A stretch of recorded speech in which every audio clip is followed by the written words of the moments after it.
to get working writing machines into the hands of as many serious writers as possible.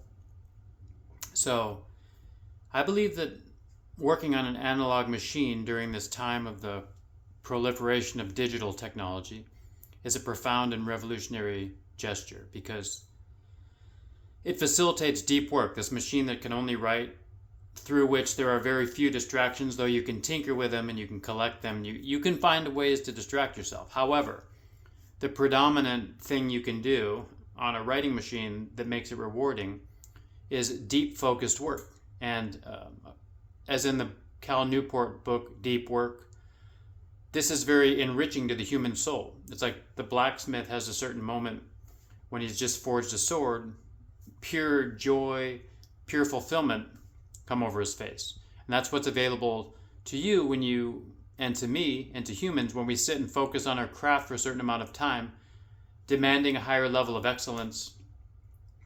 Now, when I first started using a typewriter in about 2002, I would say, a 1930s Smith Corona Silent, which served me well over thousands and thousands of pages, I realized that I'd forgotten how to spell, and I'd forgotten how to think, and I'd forgotten how to work without distraction, because everything was like, I'm going to write a story.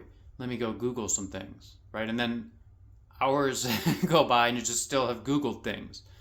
And I lost my confidence in my ability to write and spell check without spell checker. So essentially, like, the internet was writing more than I was. So this is an alternative to that. This is you sitting there. It's a machine that aids your human consciousness to create work that's powerful and purely you. However, it doesn't usurp the process. So again, I'm Stephen Button. Welcome to the Typewritten Word.